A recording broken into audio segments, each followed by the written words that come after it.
It was a tale of two games for the Tigers last week as they played at home against Hofstra and on the road against William & Mary.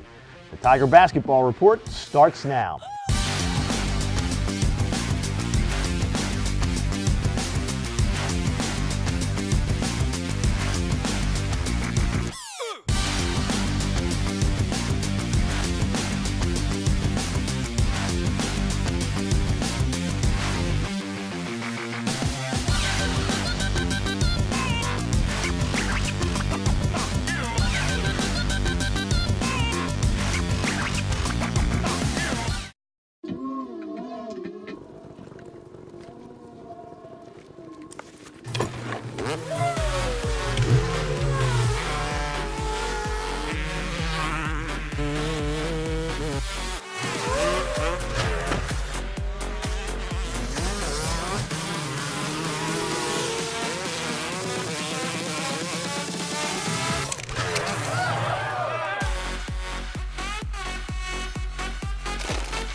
For an athlete, there's nothing scarier than a torn ACL.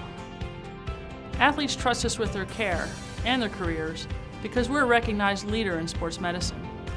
Get back to your active life sooner with MedStar Sports Medicine. White Market's ice cream plant is based in Sunbury, Pennsylvania, and is locally owned and operated. We've been making our ice cream for nearly 50 years. We create roughly 70 flavors of ice cream right now. We use local ingredients, especially our cream, which is from our milk plant. The cream is what gives our ice cream a rich and creamy texture. Now, together with our customers, we've created a product called Peanut Butter Indulgence, which will be coming out this summer. It's a peanut butter ice cream with sea salt caramel swirl and chocolate-covered pretzel. How can you go wrong with that? Personally, I love our ice cream. If you come to our house at any given time, you'll find at least 5 packets of ice cream in our freezer. Our kids grew up eating Wise quality ice cream, and now we get to treat our grandchildren to it. It's been a pleasure for me to be tasting ice cream for over 40 years for Wise Markets, and I'm loving every minute of it. Welcome, fans, to another edition of the Tiger Basketball Report. I'm your host, Spiro Morekas, along with head coach Pat Skerry. And coach, the Tigers go 1-1 this past week in CAA play, now 3-3 overall. Let's start with Thursday's game against Hofstra. Going in, you knew that Julius Wright Forum was one of the most dangerous players in the country offensively, and he certainly showed you why he is with 35 points against the Tigers. Yeah, on 19 shots. I mean, he's second, Justin Wright Foreman, second in the country in scoring. Yeah, he beat us. Now, we did some things to beat ourselves, obviously, but he gets going.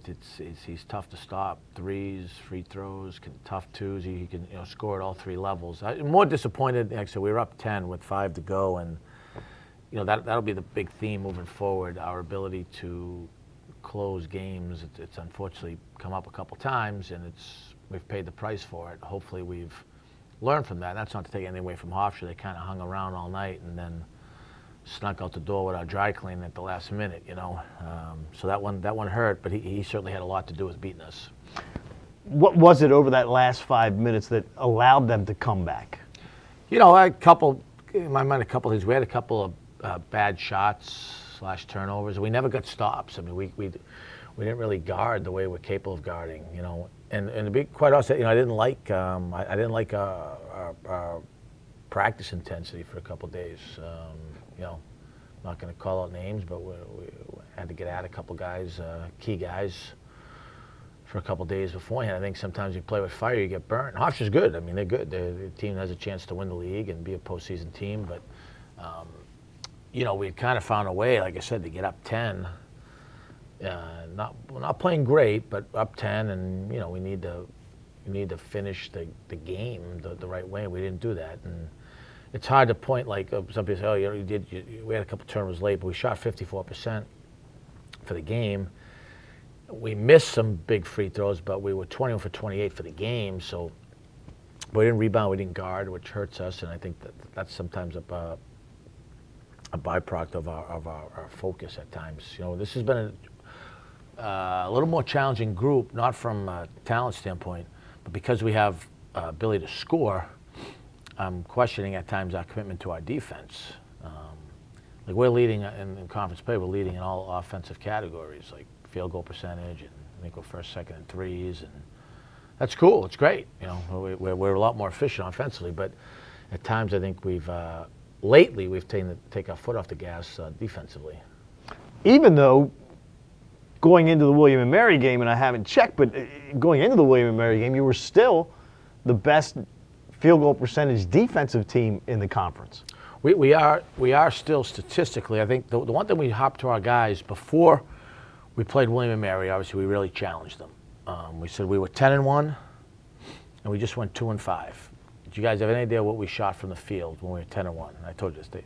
No, okay, 47%. You know what we shot from the field when we were 2-5?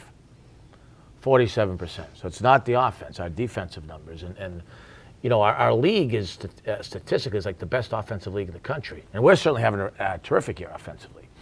But we just don't want to get away from what our identity has been. And over the last month, we've had 2 or 3 of those, and that's a little bit perplexing. I think if we can get that figured out, we're going to get the results that we all aspire to. All right, now on to the good news. You go down to Williamsburg to take on the only undefeated team left in the conference, William and Mary. They were 5-0. They were 7-0 at home this year. They have been playing very well. They had a miracle finish against Madison on Thursday night, came back and beat them in overtime. So they're flying high coming into that ball game. And after 11 minutes of that game, they were still flying high because they were up by 14 points with 9:08 to go in the first half. Over the next 21 minutes, you outscored them by 40. What happened there? How did all of a sudden it go from a deficit of 14 to where you were up by 26? Yeah, I was certainly proud of our guys' response. I mean, they're an offensive juggernaut. Best three-point shooting team in the country, best two-point shooting team. I would say today. Second best free throw shooting team in the country. I'd say today, Tony Shaver, runaway coach of the year in the league. The big kid Knight, pro prospect. They shoot at all the other positions. So, we still couldn't stop him in the first half. We gave up. It was like a Wild West shootout.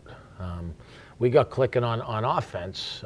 We got out in transition. Then we had a great run in the second half. One thing that showed, I thought, was our depth. We had a lot of guys playing well. I don't expect to shoot the ball that well every night. That's just not something we've done. It's in us. But the second half, I think they're so good.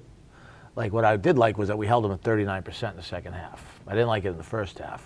But they do have something to do with that. I don't know. They're one of the few teams when you game plan. I don't know how you can totally stop them. They're that good on offense. I talked to Coach Dixon at TCU, who only beat them by like 8 or 9 down. They're a top 15 team, and he said, they made 14 threes against us. They can make shots. So, but I thought the one difference was so we challenged our guys.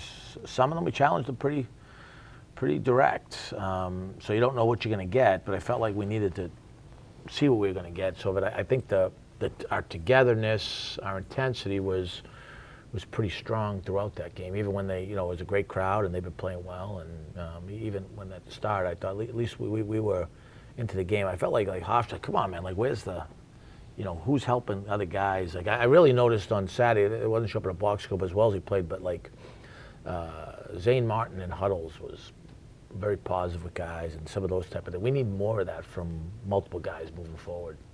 So the Tigers get to 3-3 in CAA play, and another busy week coming up.